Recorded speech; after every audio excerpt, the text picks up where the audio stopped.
Alright guys, welcome back to Formula 1 News. Huge reporting today that a Madrid Grand Prix is going to be added to the calendar for 10 years as another street circuit on the calendar, replacing the newly improved Barcelona circuit. All the sprints as well for the new season have been revealed. Lots of talking points there. Is Max Verstappen right when he said a couple of months ago that these changes are sucking the soul out of the sport, especially when this Madrid track on paper is one of the worst things that I have ever seen? Very much intrigued to your thoughts in the comments below. Hit the like button if you enjoy. Subscribe if you're new as always, I would greatly appreciate it. Let's dive straight in. That's a picture and show about you, by the way, to the sprint calendar for 2024. Few notable changes in here. Of course, still 6 is the key thing to note. They've not increased it any further beyond 6, which is, I guess, good, but in my opinion, I'd kind of like 0, but it is what it is. I'm sure Verstappen and other drivers we'll see in a second might also quite like 0, but it's not the case. There's going to be 6 again. 4 of them are the same. So Austria, that produced a good one this year, mainly because of the rain. The main reason I don't like sprint is because they spoil what happens on Sunday, but there has been some talk as to try and prevent that from happening all the time. Austin is going to stay, so is Brazil, so is Qatar, but the order of the calendar next year is slightly different. The two big ones though, of course, Miami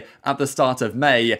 I'm not a massive fan of the Miami track. That effectively replaces the Baku sprint race, which was very dull this season, very predictable, and completely ruined the result of the actual Grand Prix, to be honest, in terms of whether Charles Leclerc would hold on. And then China, of course, back on the calendar. Obviously a circuit we've driven at before many a time, but it's back on the calendar for 2024. Wasn't meant to, well, it was meant to be on the calendar for 2023. That never happened for various reasons. Those issues seemingly are now resolved, and another sprint race in China for the upcoming season. So a couple of changes. No Spa as well is worthy of notes, because, you know, Spa's obviously a phenomenal circuit, one of the best ever, real driver's track. But to be honest, in the last few years, despite how good it is on paper, it hasn't really produced that many great races. Sure, the sprint this year was all right. I mean, Piastri was leading it for a time, and the rain obviously made things a little bit interesting. But yeah, apart from that, it's not produced bangers. They get rid of Spa, interestingly enough, for the sprint race side, and they bring in China and Miami, along with the other 4 that we have seen previously, closing the season, I guess, in Qatar. I mean, yeah, it was the Qatar sprints, right, that Verstappen won the championship in this year. So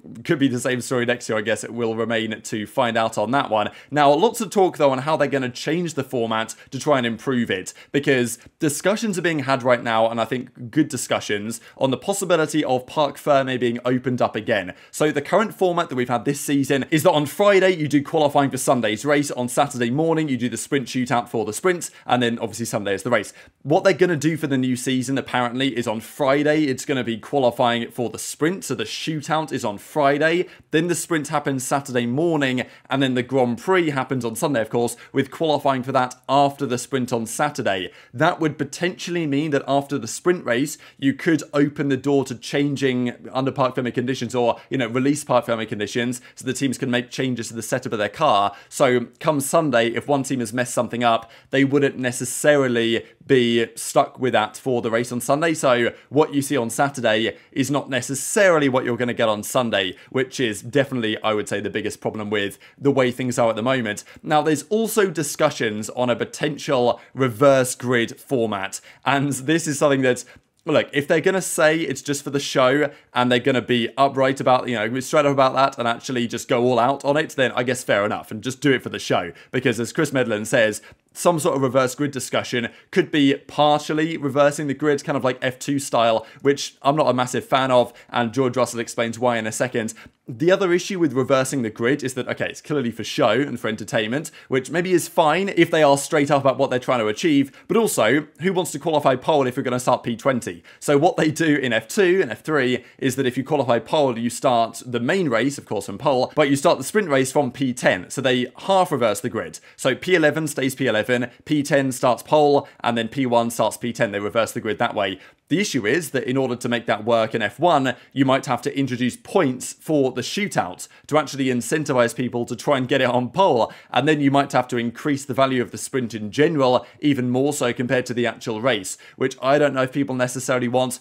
Look, they're trying lots of things to make this format work. I don't think they're going to back down from it, because it clearly increases the numbers of viewers they get on the Saturday and on the Friday, I guess, as well, for qualifying. So over the course of the weekend, they get more viewers. They're not going to go away from this format. They're going to try and find something that works, whether that's good for the racing. You know, many drivers think otherwise. And George Russell as well agrees. I mean, he comes out with quite the statement here, really saying that he won't talk on behalf of the drivers, but my own personal view is that I don't think reverse grid races will work. He's done this in Formula 2 and Formula 3, and the issue that you have is that when you've got the 10 10 fastest cars, P1 becomes P10, P2 becomes P9, and you see this in F2 a lot, where the driver on pole might have quite some pace advantage, but the driver he's racing on track is P2. So, you know, there's not much pace advantage there, and therefore the guy in P10 can't really make as much progress as you might expect for the pole sitter. So this is the issue that you get in F2 as well, but in F2 the cars are the same, and probably the differential in driver performance is more severe than in F1, especially at the front of the field, so you can kind of get away with it, and you can follow easier because they've got less downforce. Whereas in F1, you know, it could be a mega DRS train. Russell's theory is that what if you've got a Williams leading the race from a Haas, the Haas can't overtake the Williams, but the Alpine or whatever can't overtake the Haas, and then the McLaren can't overtake the Alpine, the Aston can't overtake the McLaren, the Mercedes can't overtake the Aston, the Ferrari on the Mercedes, and then the Red Bull on the Ferrari. So it's like, yeah, he reckons the concept straight up will not work. He also said that the best sprint races have some tyre deg, rather than being able to slap on a medium and go flat out to the ends, which is probably true. Then again, like races like Brazil 2021, the sprint race there, obviously people were focusing on Hamilton's fight through the field, but at the front,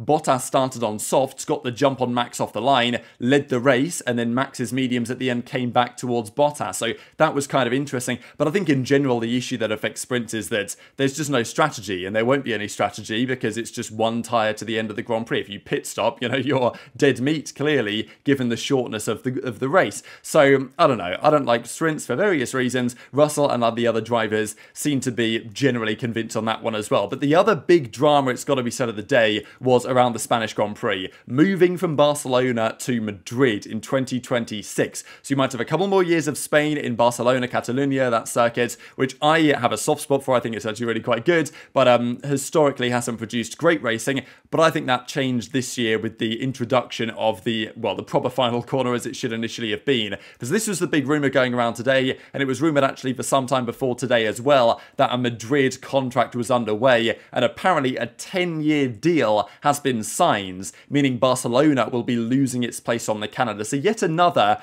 you know, classic circuit such as the Barcelona track is going to be gone from the calendar, we believe. We'll look at the actual track here in a second. Now, Joe Soward says that it's not necessarily going to be a street track. It's more going to be like Montreal. So it's kind of a street track, but kind of more purpose-built. So it may not be as bad as we think. But, you know, the rumor has it that it's going to be a semi-permanent track close to the IFEMA Convention Center. The deal will be a 10-year deal for what basically looks like it's going to be at least partially a sprint track. This was the initial, I mean, have a look at this. You couldn't make this stuff up. So, you know, we're obviously going on roads around this area of Madrid. And the funny thing is, to me, you've literally got roundabouts here, right? I mean, they're not even trying to hide it. This, for example, here is, there's basically a bus stop looking chicane around a roundabout. This entire section here as well is like, so where's the overtaking coming from here, by the way? And even there aren't that many hard braking zones. There's maybe one here, and then there's, you know, but the rest of them are 90-degree corners. So where's the DRS? Where's the overtaking? Like this straight here goes into a faster turn. Sure, that'd be fun, but then there isn't really a decent braking zone because you're going into like a roundabout chicane. I just can't see this track being good at all. I'm just trying to think of where the racing would be, where the racing would continue through multiple corners, and I just don't see it. It's just a matter of hanging on to the car in front through the twisty, I'm guessing like sector 2 or something, and then trying to survive through here. So I don't know what they're thinking with this one. There was also this version as well, which has been flown around, which is, it's similar, as you guys can tell. So this roundabout here has been excluded from this. You guys can see that it's going a different way. Now, some of these are just going right through buildings. And I know there was also talk that they might be doing some like tunneling through the buildings, or like some of it's going to be in a tunnel under the buildings.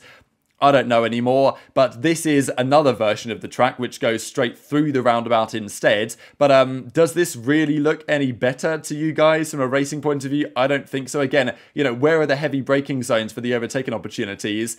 I'm not really seeing too many. So, yeah, I mean, this is what they seemingly want to do. It's going to look something like this, or it's going to look something like this. Those are your two options. And honestly, like, I mean, if you thought Vegas was bad when that was first revealed, just the more you look at this track, the more you think, what is actually going on? Obviously, easy to joke around about this, right? You know, through goes Hamilton, or like over the jump, because, you know, if you could somehow get over, straight over the roundabout, of course, that would be more efficient. I mean, surely they won't do this. They must, if it's going to be a 10-year deal, they must get around this stupid roundabout in the way. Like, this looks like a, you know, La Vuelta a España course, right? Which is the cycling race, rather than an actual Formula 1 Grand Prix. But this is the thing. you know, at the end of the day, money's a big deal, and Madrid have been pushing to do it there, I guess. You know, the local people at Madrid, they want to do an F1 race in their city because it's going to, you know, generate them $500 million a year, apparently, due to this, the economic impact. So, therefore, Madrid are willing to pay big bucks to Formula One to get this to happen. So, you know, there is a traditional circuit around. There is a traditional circuit in Barcelona, but it's not going to be used anymore. And this is the Barcelona-Catalunya track that's, you know, it's obviously changed a few times over the years. But to me, the big one was getting rid of this final chicane. It improved the racing no ends this season. And okay, historically, we might not have had great racing here, mainly just because the teams know this track so well. They always did the testing here that there was nothing, you know, they always knew what their setup was going to be. So there was no real surprises. But I think the racing this year was much better with the change to the final sector. I really like this track personally. You get great racing, just the way it's designed. You get, you know, racing through sector 1 especially is really good. Like, you know, the battles you can have here, and then, you know, trying to hold on through the final sector to use the DRS, the final couple of corners. I don't know, I think it's a good track. Now, it's not necessarily a 100% done deal yet that Madrid will be replacing Barcelona for sure forever. There's even the possibility of 2 races in Spain that Albert Fabregas talking about, which, you know, at the end of the day, there's 3 races in the States, Vegas, Miami, and Circuit of the Americas. So, you know, why not have a couple of races in Spain? Or, of course, there's a couple of races in Italy as well with Imola, as it, you know, it has been, and then Monza. So, you know, I guess we'll see. 2 races in Spain is possible, I suppose. But, you know, what if they kept Barcelona and they got rid of Spa? You know, like, would you be surprised? It's just one of these things, and Verstappen's made this point for a long time now that they're losing the soul of the sport, the way that it's going, moving away from racing and more to other reasons.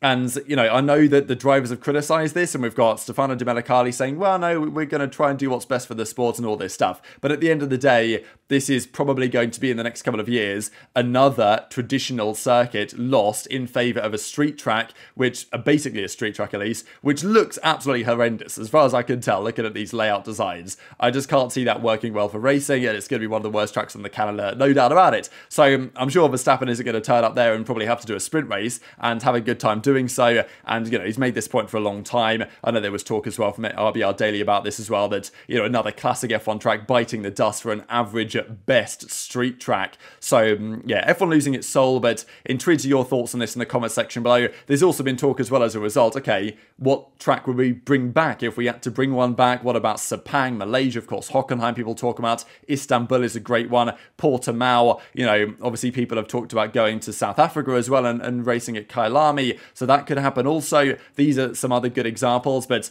you know, I do miss the days when the calendar was predominantly proper racing tracks. And although Las Vegas was surprisingly good, I think one of the reasons it was good because it was relatively cold. The tyre wear, like the overheating issues, the tyres having the dirtier wasn't as big of a deal. So that worked pretty well. And, you know, I'm down for Vegas to stay on the calendar, but there's certainly other street tracks, probably including this Madrid one for 10 years apparently, that I would much rather have a traditional circuit over. But, you know, at the end of the day, what we want doesn't matter. It's, you know, what pays the bills and what increases the value of Formula One, even if that's to the detriment of the way things are currently progressing from our perspective, maybe from the driver's point of view as well. But very much intrigued to your thoughts in the comments below. Hit the like button if you enjoyed, subscribe if you're new, take care, and I'll see you next time.